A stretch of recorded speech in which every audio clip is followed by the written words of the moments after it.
Hi, in this episode of Redneck 101, we're giving a fishing overview of the Shoal Creek area of Lake Lanier in Georgia. There is a Redeemer, Jesus, God's own Son, precious Lamb of God, Messiah, Holy One.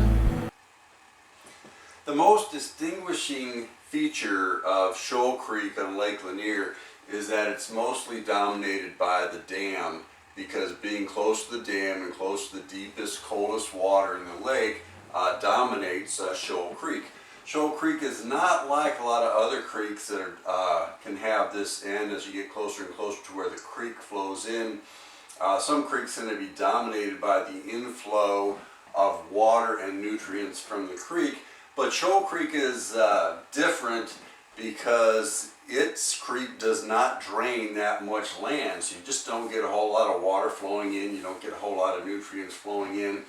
And from my point of view, this arm of the creek closest to where the creek flows in, it's more like an ordinary cove on Lake Lanier and fishes more like any other cove, where you'll have pockets and features that will attract fish certain times of the year. But it's not dominated by the inflow. In fact, most of the nutrients and creek-affected water that flow into Shoal Creek actually come in from Big Creek by going under the Lake Lanier Bridge. And the Lake Lanier Bridge, or the Lake Lanier Islands Bridge, right here, is a very interesting feature because there's a saddle right here where the water depth is about 20 feet deep, and then between here and here it goes from 20 feet deep to 80 feet deep really quickly. So when you've got a north wind, that'll push some water through. When the dam's generating electricity, that'll pull some water through. So you have this flow of nutrients and phytoplankton. You have this flow of nutrients and phytoplankton and zooplankton. So the bait is really interested in all the plankton flowing through here and tends to stage up in these areas. And then because it's so close to the deeper, colder water, 80 feet deep, by the time you get to this point, that the predators and sometimes the bluebacks that like to get a little refreshing colder water will stage up right along in this area.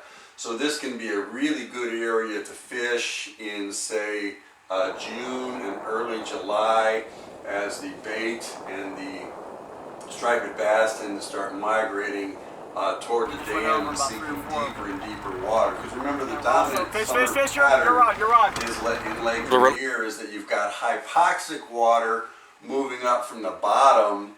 So at the deeper water no longer has enough oxygen for the bait or the fish to like it very much.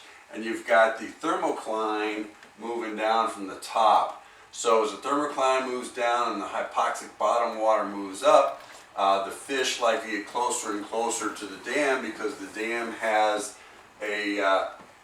just a larger vertical region in the water that's above the hypoxic bottom water and below the warmer thermocline.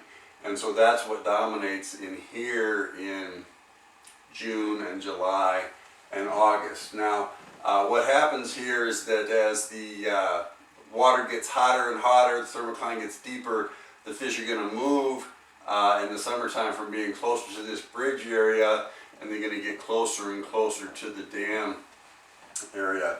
Now, this is Baldridge Creek here, and Baldridge Creek drains a much larger area, but once the fish are all localized down by the dam by late July and August, it's a crapshoot to say, are they going to be in front of the dam proper, whereas, trolling back and forth right here can be very productive.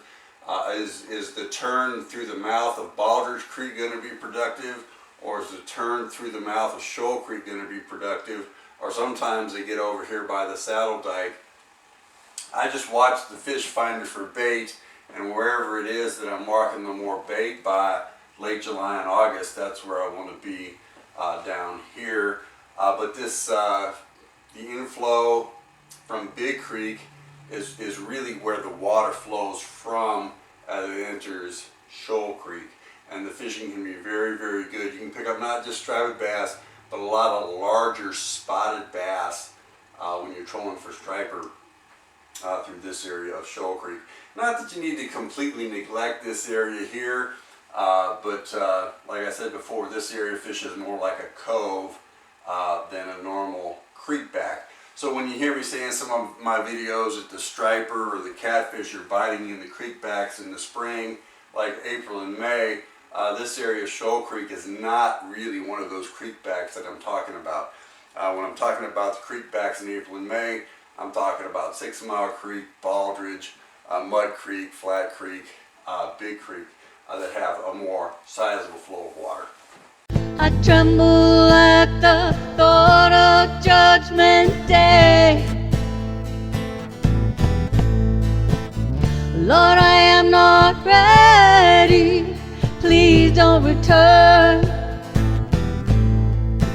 just yet, for all my sins are put away.